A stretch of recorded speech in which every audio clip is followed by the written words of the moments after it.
Hello, everyone, and welcome to another episode of Respecting the Beer. My name is Gary Arndt. With me again are the usual suspects. We got Bobby Fleshman here, the guy who's been working nonstop for years now to figure out the problem of lagering in a zero-gravity environment. We have Joel Hermansen, the historian of hops, the man who broke down and cried when he realized that 547 was not a valid area code for his phone. And it's not, actually. You can't, because you can normally get area codes from anywhere now. I had to check that out. What number of prime number is 547? 101st. What's 547 cubed? You remember that number? 1,163,667,323. It's around there. Fact check him, folks. That's wrong. I mean, But it's close. it's within a million. Yeah, it's within a order That's the type of magnitude. content you get around here. I mean, that was just extraordinary.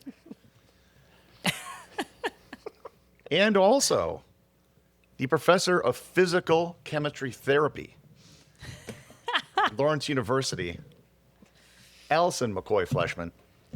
So today we want to talk about not the brewery, but just outside the brewery, the beer garden. And where did beer gardens come from? What do you guys do in your beer garden? What's the deal with beer gardens? So why don't we start this with Joel? Where did beer gardens come from? Yeah. They weren't around forever. No. This is an 1800s phenomenon. Beer gardens emerged, and I think that there's some. We're going to hear from Allison in a minute talking about trees. Trees. Right. But there were some limitations on what breweries were able to do during the summer months when brewing was, more of a restricted phenomenon, in part because they didn't have the ability to lager beer in the summer without refrigeration. So they started to use the outdoor. Beer garden was a place that people began to gather for, kind of a family-friendly offering. I think that there is some science behind what they were doing under the beer garden that I think I'm gonna turn that over to Dr. McFleshman, the physical chemical therapist. They really are like therapy sessions, Yeah. my quantum chemistry course. So doing a little bit of history searching, the beer cellars, to keep the beer cold, they would dig these cellars out, but then to help reduce the cellar temperature even further, 19th century brewers, what they do is they'd planted horse chestnut trees, which apparently have really, the roots go more outward than straight down, and they're really dense. And so they would plant these trees over these beer cellars to just, make them cooler because, it's shade and such. But the way that the canopies would spread out also with this particular type of trees, they would spread really wide, but then they'd have very shallow roots, so they wouldn't damage the cellars underneath. And so these chestnut trees became these beautiful kind of grove areas where people would enjoy beer outside. And supposedly there's even a decree, which is a very fancy way The Germans love decrees. saying, like, I do decree. Is that what it is? Yeah. So some king dude in like 1800s in Munich, actually King Maximilian, the first Joseph of Bavaria, dated the 4th of January, 1812, allowed Munich brewers to serve beer from their cooling cellars, but no food other than bread was to be served. So supposedly, I think that's where the pretzel and beer in a beer garden combo originated. So it could almost be called a Brotgarten, Sure. German for bread. Oh, there you go. Yeah. That makes sense. Pretty soon we'll be on the Reinheitsgebot if we keep this up. Oh, boy. Sorry, I don't want to derail us before we get That started. would be a Reinheitsgebot. Of course, yeah. But then we'll be back on that other story. And then we'll end up back with the gummy bear brats. Oh, my gosh. It's been a divisive point between Gary and I all week. Oh, yeah. We will get on that in 25. So beer gardens. Yeah. So people love to drink outside, and back in the day, they would do so under these trees. We're staring at a picture of the Hofbrau beer garden, or at least one of them in Munich. You guys, if you Google the word Gemütlichkeit, which means, let me see your if I... obsession with Gemütlichkeit. I love this word. It's so much of what we do here. every time that Bobby has I love this this word. moment strikes him like every other month or so, and he's like, "This is like Gemütlichkeit." So, like, you have got to explain to me what this means again. Wikipedia it's a word that there's no translation for in the English language. It's as many German words, I guess, but it's used to convey the idea or state of feeling of warmth, friendliness, and good beer. It says good cheer, not good beer. So, that says oh my good gosh, cheer. I am so like mentally centered on the idea of this being a beer garden. But in any sense, I think that it does express what a beer garden is. And so I hang my hat on that. The other thing that I hang my hat on when it comes to a beer garden is this quote from Michael Jackson. Who's good at reading? Because I'm the worst radio voice here. Gary, my goodness. Gary, can you read that? Hold up, the camera's in the way. Ah, shoot. I got it. Oh wait, no, Gary will do it. To clink glasses of freshly made seasonal beer, preferably in a pub or garden with friends and perhaps new acquaintances, is a ritual that makes every participant feel good. We may not rationalize this at the time, but it gives us a sense of place in our common community and our time in the tides of life on earth. This is a way to value beer and treat it with respect. That's a quote from Michael Jackson, the beer author, the guy that gave us our beer categories. By the way, I'll come back to that in a second. Gary stood up as if it were the Pledge of Allegiance. It was the best to see that when he read that. Michael Jackson is singularly the one person responsible for the beer styles as we know them today. As in, he was able to categorize worldwide at what was being brewed, and he gave us sort of organization and a path forward to for all of craft brewers eventually. So anyway, his birthday's coming up in about 2 weeks, and we sort of celebrate him in this time of year along with what we call Stout Week and St. Patrick's Day celebration and so forth. Can you brew a number of beers today for that event in 2 weeks? In 2 weeks. If you listen to our last episode, you'll get the joke. Oh yeah. All the demands on. Yeah. So yeah. you guys have a beer garden next door, and anyone who's been here would know there. So when you bought this building, did that come with it? I mean, this is probably the story to explain how that beer garden came to be. Yeah. I'd say we bought the building in particular because it had a Yeah. parking lot to the south side of the building. Yeah, 100%. We were looking at no less than 50 properties. There's no less than 50. And probably 10 of those, I had three-dimensional renderings of what they could become. This one, though, was unique in that it had a south-facing, what would become a beer garden. We saw potential. This building would have been knocked over in a few years had we not purchased it. We have no idea what would have been here. It was in a sad state. We gutted it, built the pub inside. People think that it's been here 100 years when they come into our pub, which is a compliment. But the beer garden outside- was the focus, I don't know, equally so. We did call it the McFleshman's Public House and Beer Garden, and that's what our planning name was for this place.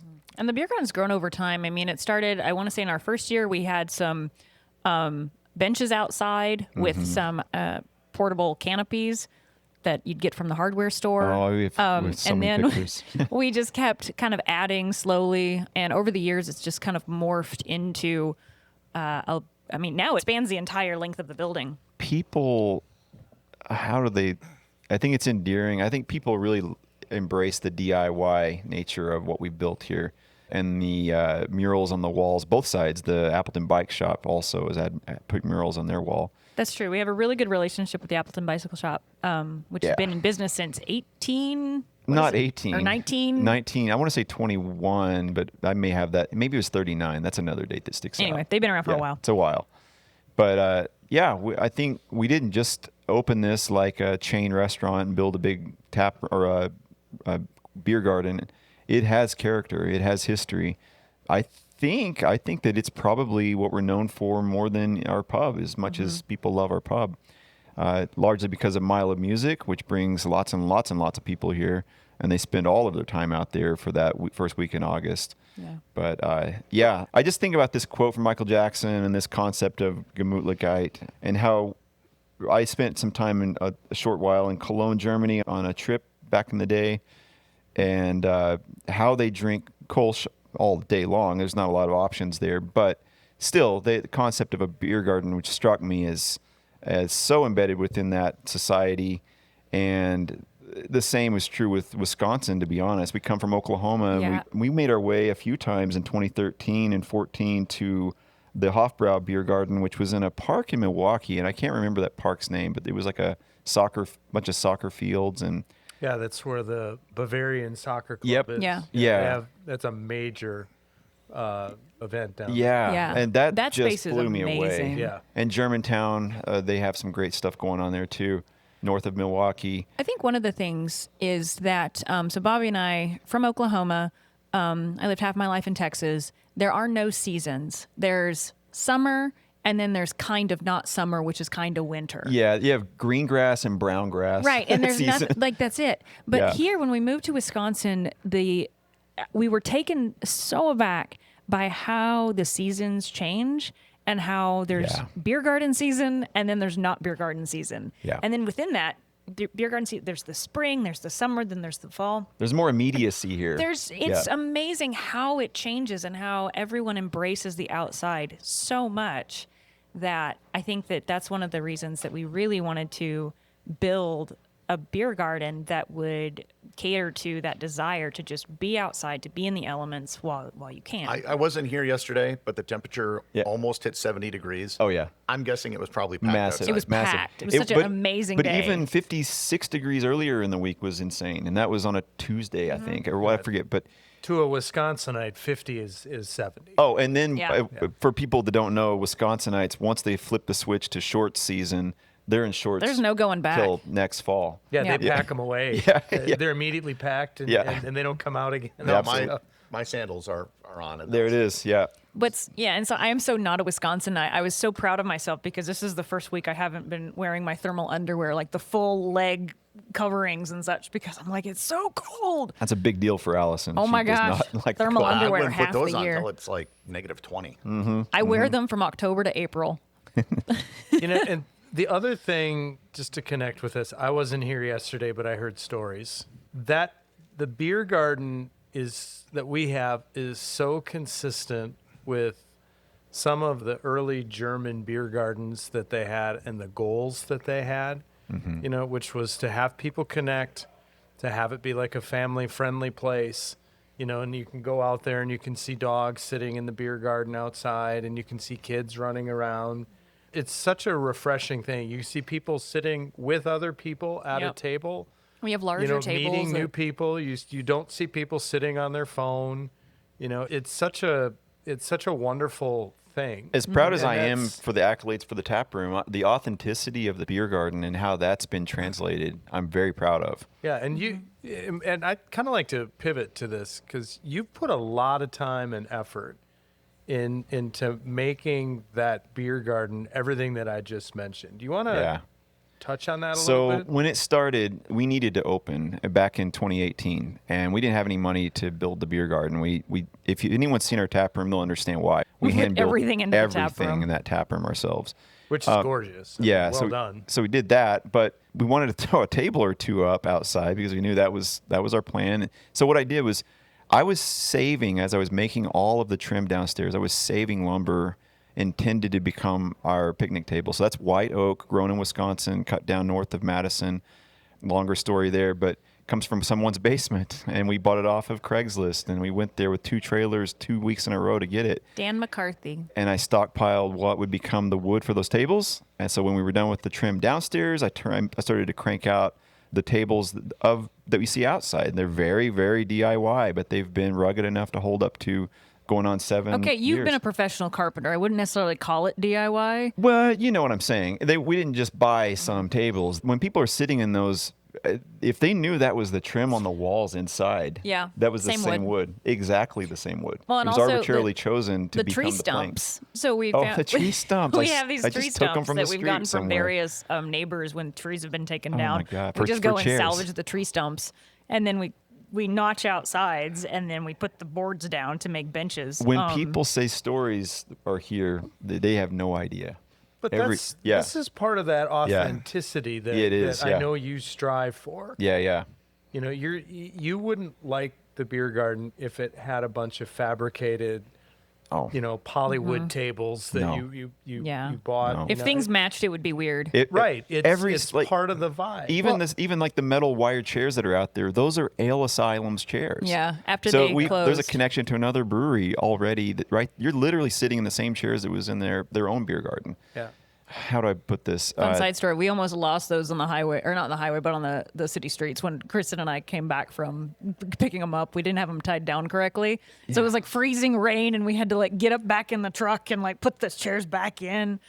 There's too many Lots of stories. love. Really, there's no way to summarize it. Just to say that every single item has been thought through with great detail, as Allison can tell And you. Todd Fleming made those. What's that wood? The wood That's that we've got. Chinese elm, the 2.5-inch planks. The long the tables. long tables that we sat we're on top of the refinishing those barrels. right now. We're peeling that Those are finish so off. gorgeous. Yeah, we're gonna just oil from now on with Japanese tongue oil. The stage. I mean, where do you go with this? Every single thing we do, I'm so proud of it. Alex Schultz has helped me greatly through the years. Keep it going too. He's our resident Oh, and then the hop trees. graphic guy and handyman. That's what I was going to get to. I mean, Hop Yeah. trees. Before air. you get to that, Yeah. I don't think for those of you who are regulars, some of the names that you're hearing Oh, I guess we probably should. know those. But we have, and I tell people this all the time. I actually was having a conversation about this a couple weeks ago with somebody who's been here when I was at the Nitty Gritty in Madison. The amount of people that are here that are behind the scenes that are so incredibly talented, Yeah. it's kind of insane, actually. Yeah. How many people you have kind of in reserve around here because Yeah. you're incredibly talented. Well, but but you then fill you room have with all people of these- smarter than better than you if you're going to be successful. Yeah, you have all of these people that you collaborate with Yeah. that are so gifted. Oh yeah. And that's a double-edged sword. You get a lot of people that are that artistic brain, as I like to say. You got to herd cats, but it's energy nonetheless, and it's good energy. Yeah, you're not wrong. Whether Like that's when Gary suggested, we need to put a hole in the thing and put a stairs up to the Prohibition room. By the way, thanks Gary for saying we need to get 4 of those Lucers, because I'm going to probably be sleeping in the garage before the year's out. excellent. Yes. I hate you My both. plan is We are. Oh my god. But what I think one of the things that's interesting about this, a normal brewery would, we're going to have to set aside funds and, put together proposals and bids and so on and so forth. You have this ability to tap into this network of people that Yeah. you To have just do it. access to Yeah. who have more technical skill than anyone that, is working in the field. The people really like is Todd a- Fleming and Alex Schultz. And I know you were going to go to the hop trees with Yeah. Aaron. Aaron I mean, it's, Reimers, it's yeah. crazy how Sarah many Lynn skilled Huss has people really are helped here. us with a lot of the electrical Right. work. Like Oh, there's yeah. so many folks who have just. It's well, a community don't forget space. the Fogels who built the beer Oh, factory yeah. next door. Jeff Fogel is this was his brainchild from 1980, and he finally opened that in 13, 2013, 14. He's an incredible welder. He's an incredibly talented operations guy when it comes to breweries.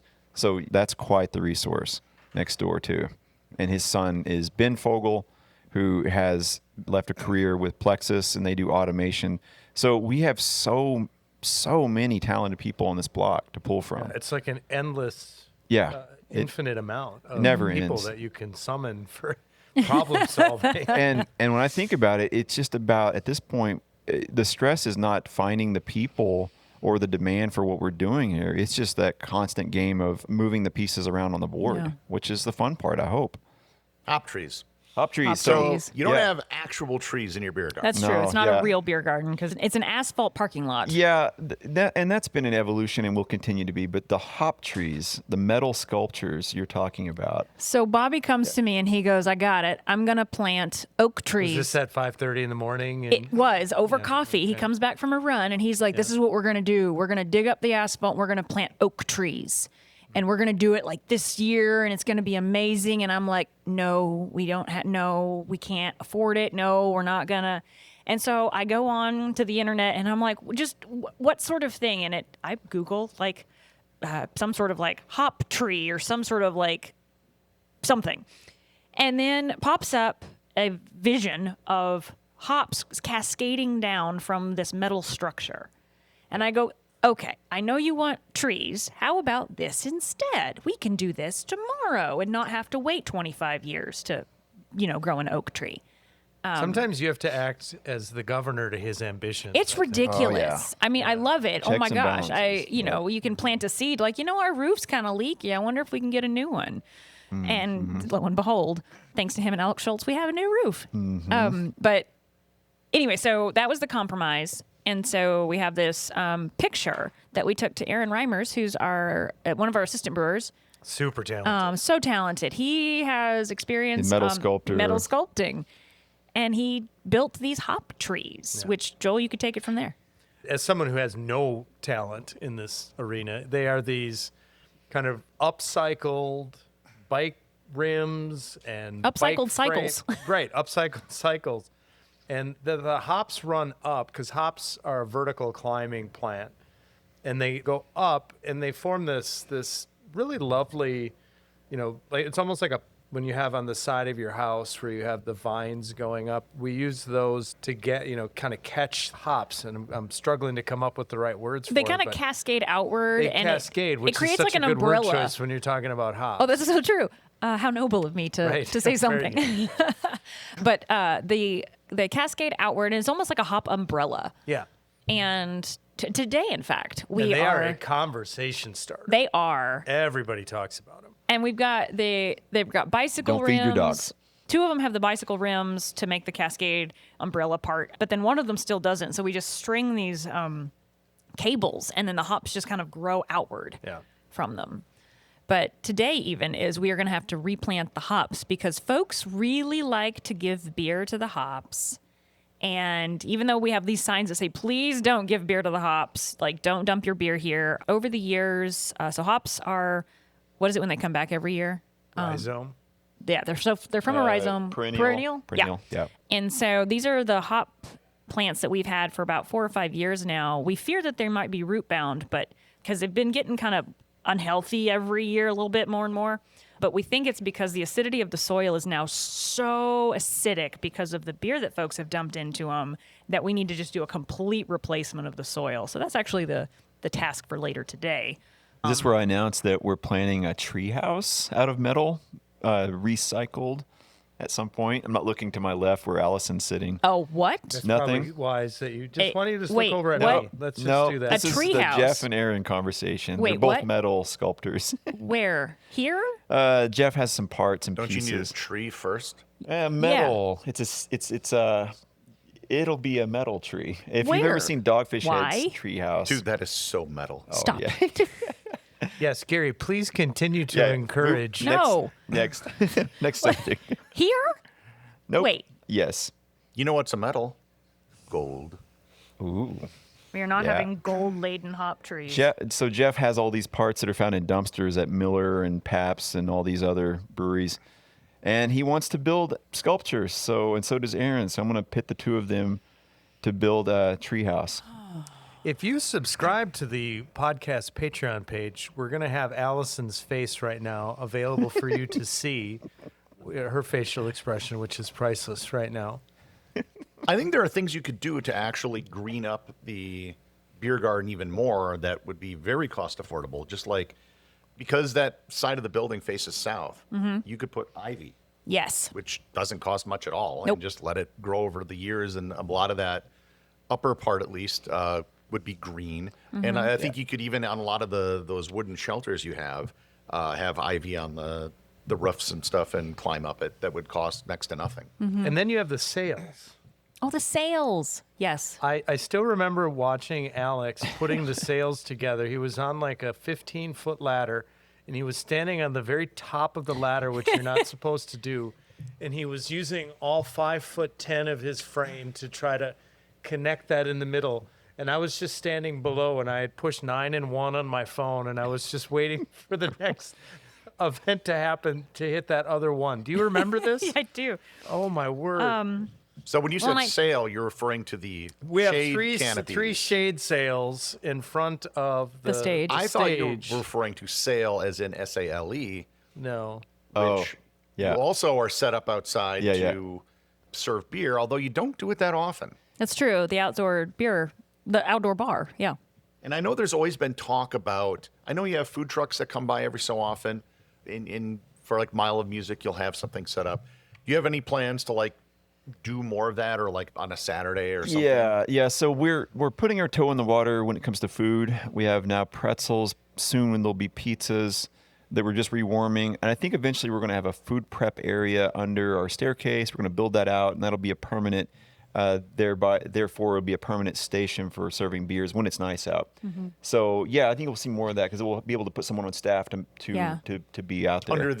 Under the outdoor external stairs. Yeah, exactly. Yeah, and one of the problems though with that is we only have 8 taps outside. I think and it's funny to say that 8 taps are a problem. These are the times where 8's nothing. Yeah. Indoor we have 20 to 24 taps. And so just the 28 taps. Oh my God.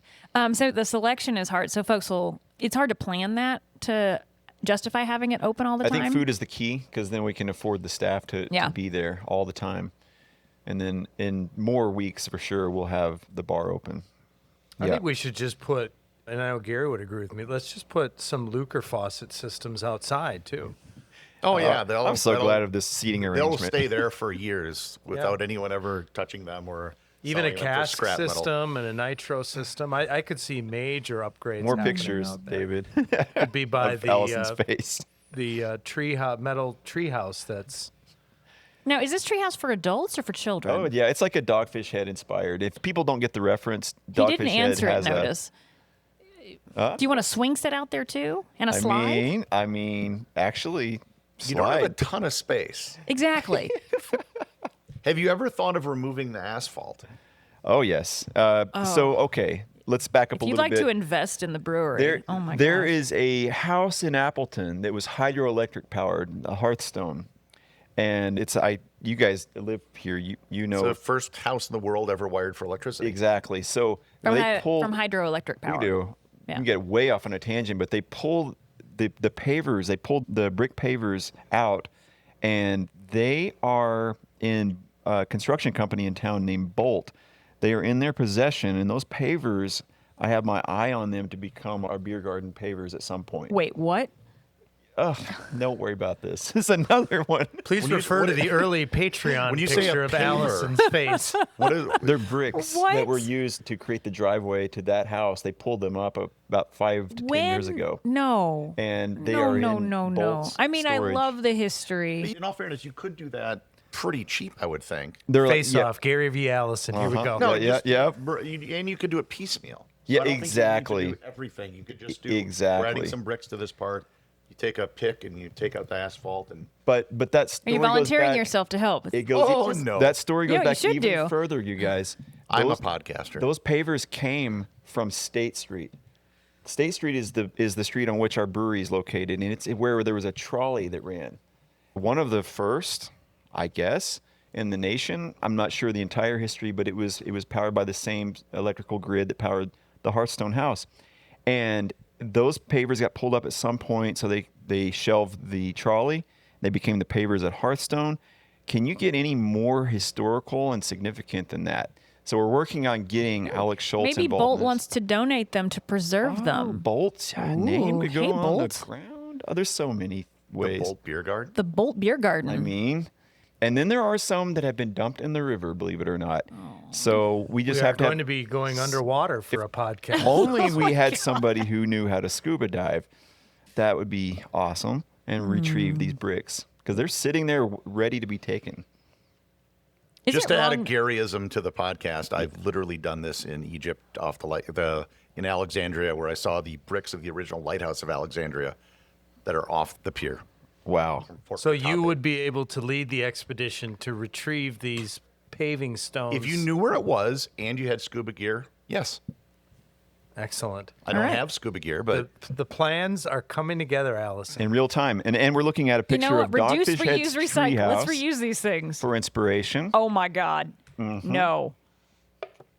No. Yep. Wait, Remember, but- Jeff's retiring, and he has way too much metal to remain married if he keeps it all. So that's happening. well, I mean, if it involves saving a marriage, I think we need to really reconsider. this Save is one for- marriage, this is really destroy for- another. Bobby Fleshman, This is really for Leah Fogel, who's a great chef and wife of Jeff Fogel. You, what We are not building an adult tree house in the beer garden. How much of this goes on Patreon, David? Well, I don't consider it a full episode of Respecting the Beer until I've exploded the McFleshman's budget. So I consider this mission accomplished. And that's going to conclude this episode of Respecting the Beer. Make sure to subscribe to the show in your favorite podcast player so you never miss any more of this enlightening conversation. And feel free to join the Facebook group and the Patreon page, where you will hear a lot of the things that didn't make it into this episode. And until next time, please remember to respect the beer.